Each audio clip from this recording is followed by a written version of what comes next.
प्रिय दर्शकों, एक समय की बात है। देवी पार्वती कैलाश में भगवान शिव के पास आती है और उनसे पूछने लगती है, हे प्रभु, आप ही आदि और अंत है। आपके के कारण काल प्राणी को ग्रहण करता है, किंतु आज मैं आपके पास यह जानने के उद्देश्य से आई हूँ कि शिवलिंग को जल चढ़ाने के नियम क्या है। कौन सी स्त्री शिवलिंग को जल चढ़ा सकती है और कौन सी स्त्री शिवलिंग को जल नहीं चढ़ा सकती, इस विषय में मुझे ज्ञान दीजिए। तथा कौन सी स्त्री को सावन सोमवार व्रत का पालन नहीं करना चाहिए, कृपा करें और मेरे मन की आशंकाओं को दूर करें। मित्रों, तब मुस्कुराते हुए भगवान शिव कहते हैं, हे देवी पार्वती, आज आपने उत्तम प्रश्न किया है। शिवलिंग को जल देने के महत्वपूर्ण कुछ नियम होते हैं। उन नियमों का पालन करते हुए ही शिवलिंग को जल देना चाहिए। यदि कोई व्यक्ति इन नियमों का पालन नहीं करता है तो उसे महापाप लगता है।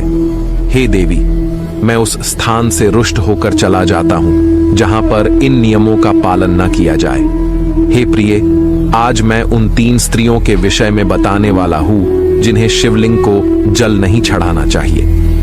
इन स्त्रियों को शिवलिंग को जल देने का कोई शुभ फल प्राप्त नहीं होता है। उल्टा इनके द्वारा शिवलिंग को जल चढ़ाने पर उन्हें महापाप ही लगता है। शिवलिंग ही मेरा साक्षात स्वरूप है, जिसकी नित्य पूजा करने वालों की मैं सदैव रक्षा करता हूँ। आपने देखा कि किस प्रकार मात्र 12 वर्ष की आयु वाले मार्कंडेय को अमृतत्व का वरदान प्राप्त हुआ था। हे पार्वती, शिवलिंग को जल चढ़ाने के नियम बताने से पूर्व मैं आपको मेरे परम भक्त सुमति की एक प्राचीन कथा सुनाता हूँ, जिसे आप ध्यान से सुनिए। जो भी स्त्री इस प्राचीन कथा का श्रवण करती है, उसे शिवलिंग को 100 वर्षों तक जल अर्पण करने का पुण्य प्राप्त होता है। इस कथा को जो भी पूरा ध्यान से सुनता है और इसका प्रचार करता है, उसके दुखों का नाश होता है और उसकी दरिद्रता दूर होती है और सदा के लिए वह इस संसार की मोह माया से विरक्त हो जाता है।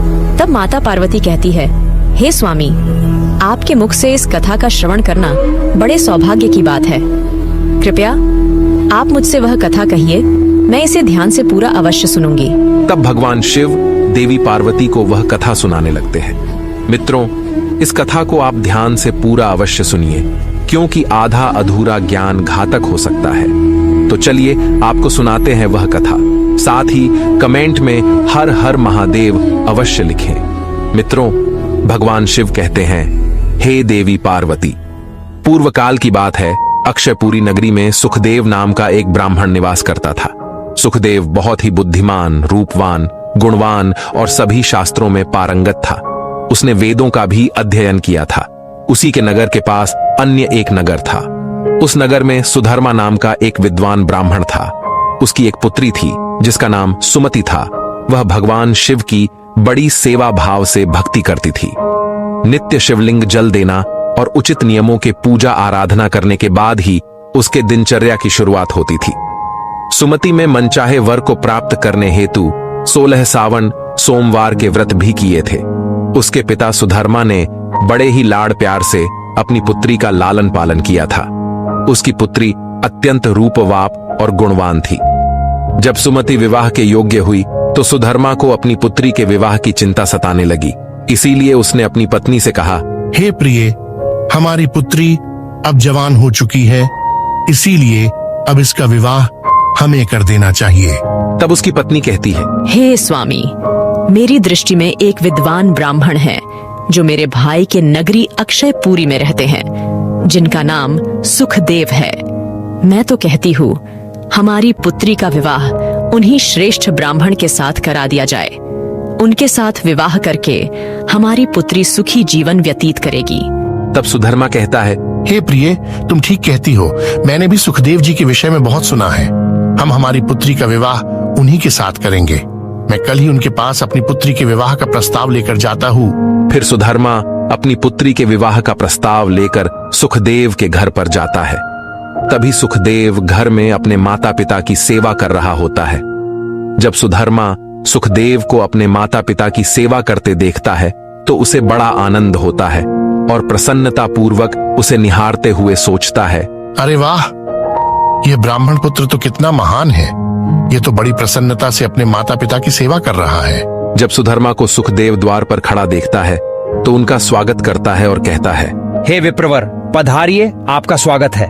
कहिए मैं आपकी किस प्रकार से सहायता कर सकता हूँ। सुखदेव का अतिथि सत्कार देखकर सुधर्मा बहुत प्रसन्न हो जाता है। वह देखता है कि सुखदेव का घर अत्यंत पवित्र और शुद्ध होता है। उसके घर में पूरे विधि विधान के साथ शिवलिंग को स्थापित किया हुआ है और वह उसकी नित्य पूजा करता है। इसी कारण से सुधर्मा को विश्वास हो जाता है कि सुखदेव ही उसकी पुत्री के लिए सर्वोत्तम वर है। तभी सुधर्मा सुखदेव से कहता है, हे विप्रवर, आज मैं आपके पास मेरी पुत्री के साथ आपके विवाह का प्रस्ताव लेकर आया हूँ। मेरी पुत्री के लिए आपके समान श्रेष्ठ वर कहीं और नहीं मिल सकता। तब सुखदेव के माता पिता भी यह बात सुनकर प्रसन्न हो जाते हैं और सुखदेव को विवाह के लिए मना लेते हैं।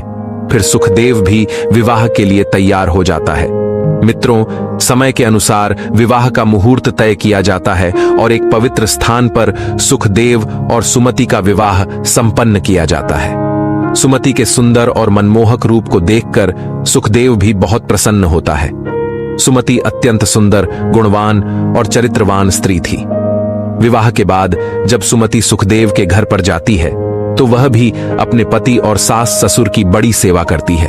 अपनी मधुर वाणी और कार्यों से वह सभी के मन को जीत लेती है। सुमति के ससुराल वाले भी उसके कार्य से बहुत संतुष्ट और सदा ही प्रसन्न रहते हैं। सुमति नित्य अपने पति से पहले जागकर घर का आंगन साफ करती थी, फिर घर के अंदर साफ सफाई करके स्नान किया करती थी। स्नान करके वह पूजा घर में जाकर पूजा किया करती थी और नित्य रूप से शिवलिंग को जल देती थी तथा बेल्वपत्र अर्पण करती थी। दिन भर वह अपने अन्य कामों कर सभी परिवारजनों को प्रसन्न करती थी। फिर रात को वह पति के चरण दबाकर उसके सो जाने के बाद ही सो जाया करती थी। सुमति के अंदर एक पतिव्रता नारी के सभी लक्षण थे और वह अपने पति को ही परमेश्वर मानकर उनकी सेवा करती थी। सुमति ने कभी अपने पति के अलावा अन्य पुरुष के विषय में विचार नहीं किया। वह सत्य धर्म का पालन करने वाली और धर्म कार्य करने वाली पवित्र स्त्री थी। उसने कभी कोई अशुभ कार्य नहीं किया। सुमति के ऐसे सात्विक और सरल स्वभाव को देखकर मां लक्ष्मी भी उस पर मेहरबान थी। मां लक्ष्मी स्वयं चलकर उसके घर में आकर निवास करने लगी, जिससे सुमति के जीवन में सुख समृद्धि और भी अधिक बढ़ गई। मित्रों, भगवान शिव कहते हैं, हे देवी पार्वती, धन की देवी लक्ष्मी उन्हीं स्त्रियों पर अपनी कृपा दृष्टि बनाए रखती है जो पतिव्रता होती है और जो सत्य धर्म का पालन करती है। सुमति के अंदर वे सभी लक्षण थे जो एक श्रेष्ठ पतिव्रता नारी के अंदर होने चाहिए। लेकिन आगे मैं तुम्हें बताऊंगा कि सुमति की एक भूल के कारण उसका पूरा परिवार दुखों के बादलों में डूब गया और उसके जीवन में केवल क्लेश, अशांति और दुख ही आने लगे। हे पार्वती, फिर एक दिन की बात है जिसके अगले सुबह श्रावण मास आरंभ होने वाला था और संजोग से उस दिन अमावस्या भी थी। तभी सुमति ने दोपहर के भोजन में कोशिम्बीर बनाई थी, जिसमें कि कई अधिक मात्रा में प्याज, गोभी और अन्य सब्जियों को दही के साथ मिलाकर बनाया था और स्वाद को बढ़ाने हेतु सेंधे नमक का भी उपयोग उसने किया था। तब सुमति और उसका पारिवर संध्या पूर्व भोजन कर रात्रि में सो गए। किंतु सुमति ने जो कोशिम्बीर बनाई थी वह काफी स्वादिष्ट बनाई और सभी के भोजन पश्चात उसमें से थोड़ी बच भी गई थी। जब अगली सुबह सुखदेव और सुमति जल्दी सुबह उठे तो उन्हें रात की बनाई हुई कोशिम्बीर बहुत पसंद आई थी और उन दोनों ने उसे खा लिया। मित्रों, कहते हैं कि प्याज के अधिक सेवन करने से मनुष्य की कामुकता बढ़ जाती है। अब उन दोनों के साथ यही हुआ। सुमति का पति अत्यंत कामातुर होकर सुबह स्नान करने के पश्चात सुमति के पास आया और उसने सुमति के साथ शारीरिक संबंध स्थापित किया, जिससे सुमति का शरीर अपवित्र हो गया। लेकिन सुमति का मन भी काम के प्रभाव में ही था, इसीलिए वह भी अपने नित्य नियम को भूल गई और उसने पति के साथ संबंध बनाने के बाद बिना स्नान किए ही शिवलिंग को स्पर्श किया और जल चढ़ा दिया, जिससे सुमति के शरीर में महामोह ने प्रवेश कर लिया, जिस कारण से सुमति के सारे इंद्रिय तिलमिला उठे। सुमति के शरीर में महामोह ने प्रवेश करते ही भगवान शिव क्रोधित होकर वहां से चले गए तथा इस अपवित्र अवस्था को देख शिव जी अपने ही भक्त से रुष्ट होकर वहां से चले जाते हैं। तब से सुमति के शरीर में निवास कर रहे उस महामोह ने उसे सभी धार्मिक कार्यों से वंचित कर दिया तथा उसने अपने सभी श्रावण सोमवार व्रतों के पुण्य को नष्ट कर दिया। उन दोनों ने अनजाने में लहसुन प्याज का सेवन किया तथा सोमवार के व्रत के दौरान सुमति ने सेंधे नमक का उपयोग अपने भोजन में किया, जिस कारण से उसका व्रत भी विफल हो गया। जिस व्रतों को करने से मनुष्य को महापुण्य की प्राप्ति होती है, वहीं सुमति अपने अनजान दुष्कर्मों से पाप की भागी बनती जा रही थी। महामोह के शरीर में वास होने के कारण सुमति की मति भ्रष्ट हो जाती है तथा इसका विपरीत प्रभाव सुमति के पति पर भी पड़ा और वह भी सदा कामातुर होकर सुमति के साथ भोग विलास करने लगा। उसका मन सदैव ही काम वासना में लगा रहता था। फिर एक दिन सुमति के पति ने तो सभी सीमाओं का उल्लंघन किया और सुमति के मासिक धर्म के दौरान ही उसके साथ संबंध स्थापित किया, जिससे सुमति के शरीर में निवास कर रहा ब्रह्म हत्या का पाप उसके पति के शरीर में प्रवेश कर गया। हे देवी, जब स्त्री मासिक धर्म से होती है तो उसके शरीर में 3 दिनों तक ब्रह्म हत्या का पाप निवास करता है, क्योंकि ब्रह्मदेव ने इंद्र के शरीर से ब्रह्म हत्या का पाप निकालकर वृक्ष, जल, अग्नि और अप्सराओं को ग्रहण करने के लिए कहा था। उसी समय से स्त्रियों के शरीर में मासिक धर्म के दौरान ब्रह्म हत्या का पाप निवास करता है और जो भी पुरुष मासिक धर्म के दौरान स्त्री को स्पर्श करता है अथवा उसके साथ संबंध बनाता है तो यह पाप उसके शरीर में प्रवेश कर जाता है। वही ब्रह्म हत्या का पाप सुमति के पति के शरीर के अंदर प्रवेश कर गया और वह जमीन पर गिर पड़ा।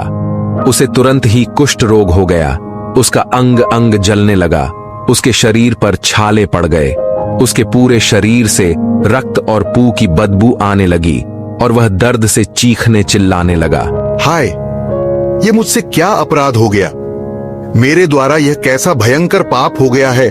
मैंने सब कुछ जानते हुए भी महापाप किया है। हे भोलेनाथ, अब मेरी रक्षा कौन करेगा?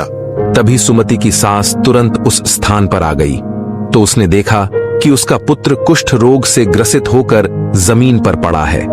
वह क्रोध में आकर सुमति से कहने लगी, अरे कुलटा, अरे पापिनी, तूने ये क्या कर डाला?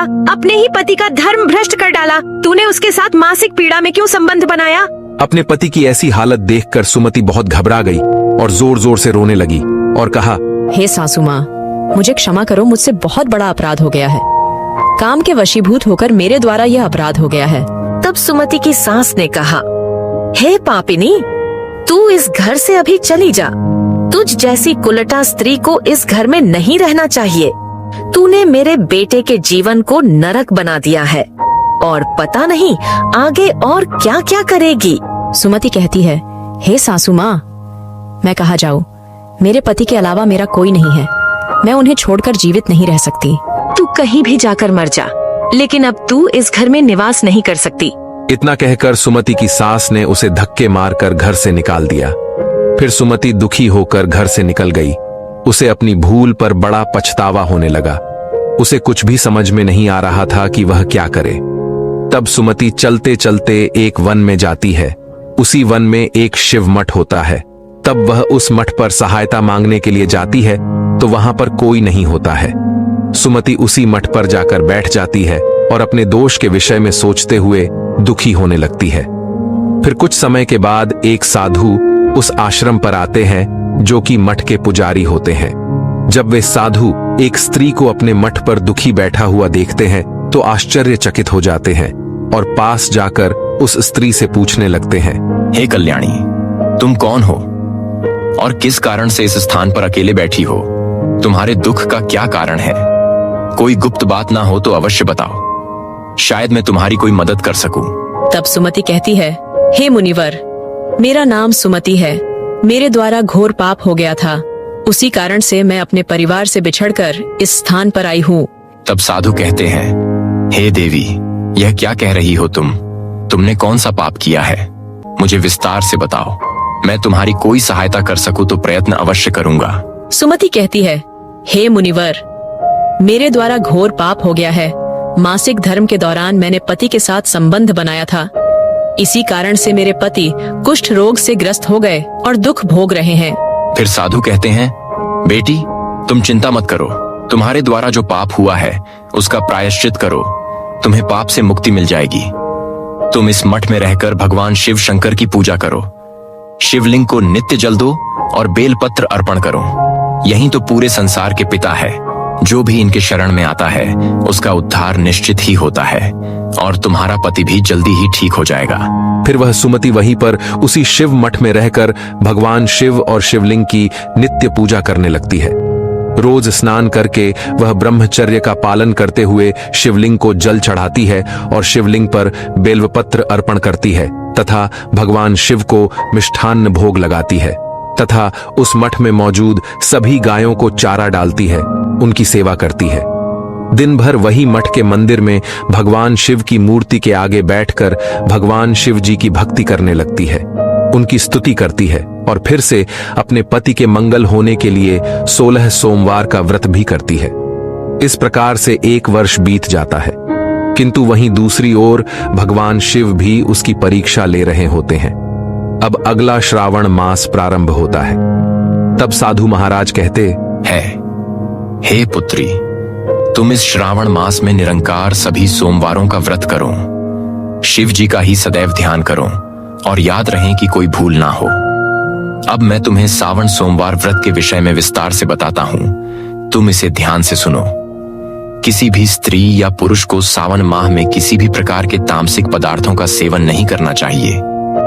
परहेज की हुई किसी भी वस्तु का सेवन नहीं करना चाहिए। हे पुत्री, शिवलिंग पर भूल से भी केतकी पुष्प, तुलसी पत्र को अर्पण नहीं करना चाहिए और ना ही शिव जी की पूजा में शंख का उपयोग करना चाहिए।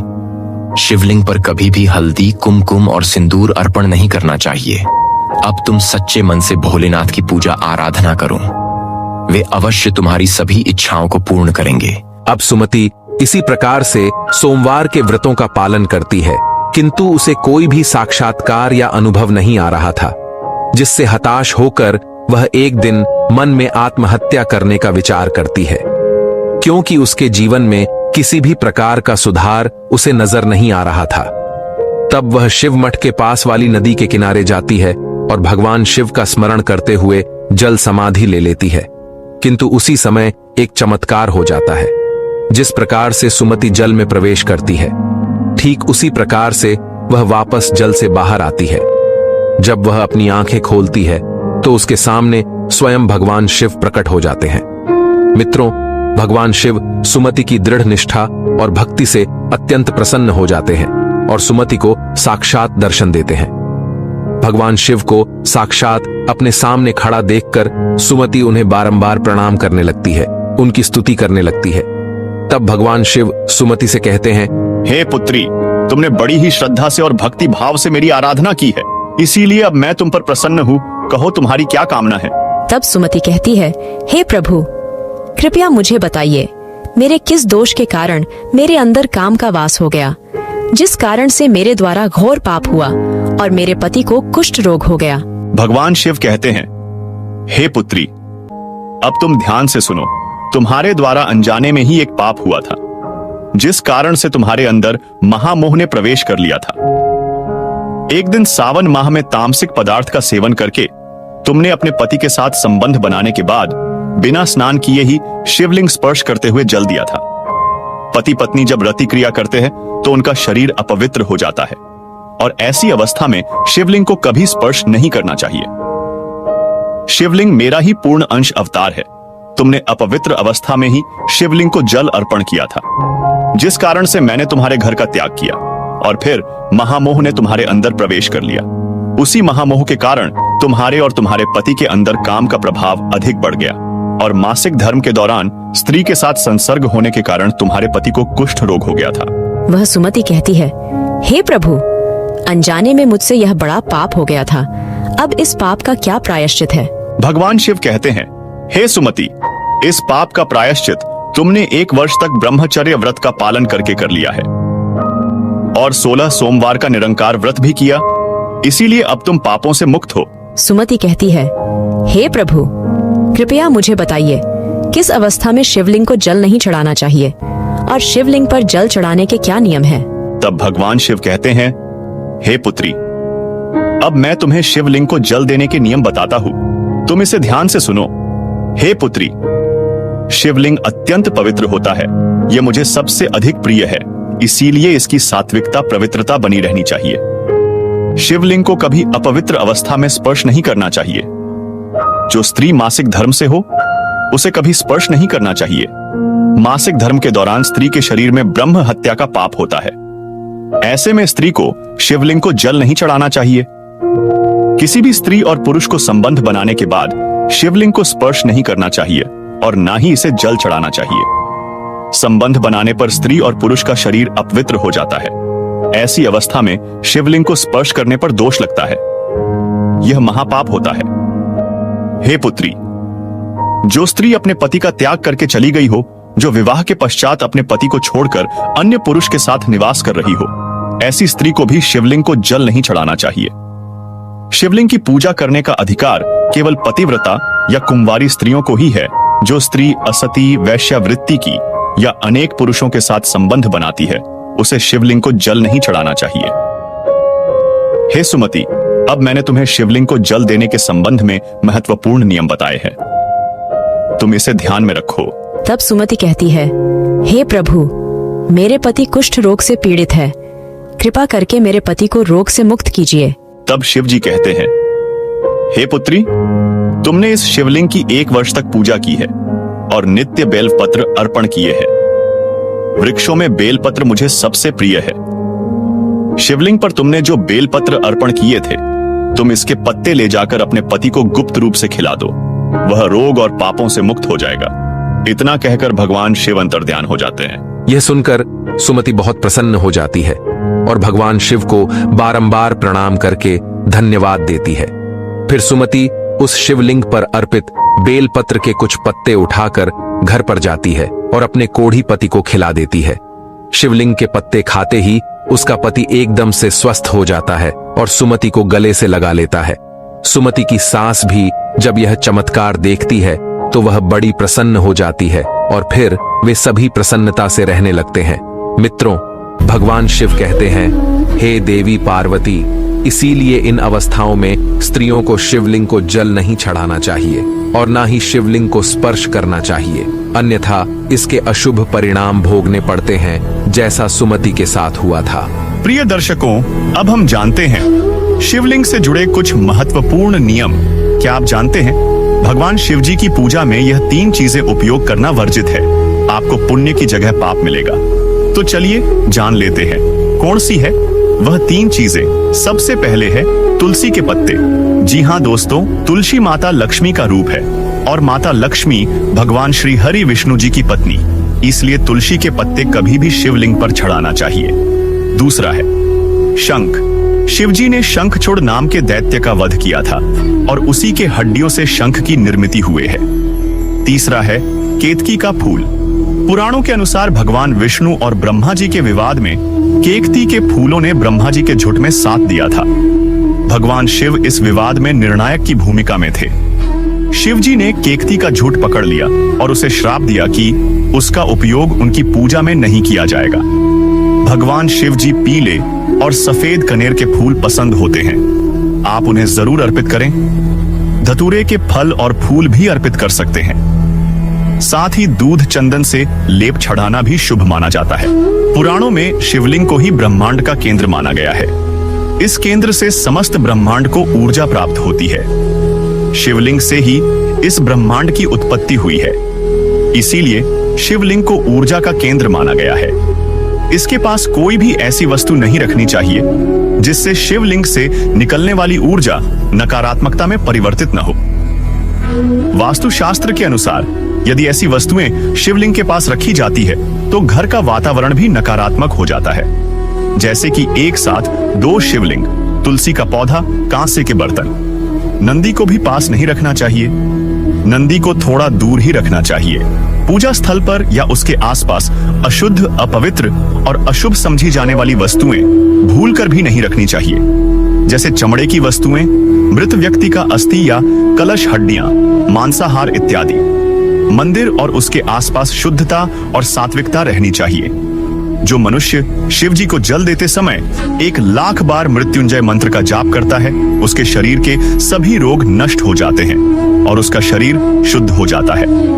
जो 2 लाख बार मृत्युंजय मंत्र का जाप करता है उसे अपनी पूर्व जन्म की बातों का स्मरण होने लगता है, और जो मनुष्य 3 लाख बार मृत्युंजय मंत्र का जाप करता है उसे काम्य वस्तुओं की प्राप्ति होती है, अर्थात वह जिन वस्तुओं की कामना करता है वह उसे प्राप्त हो जाती है।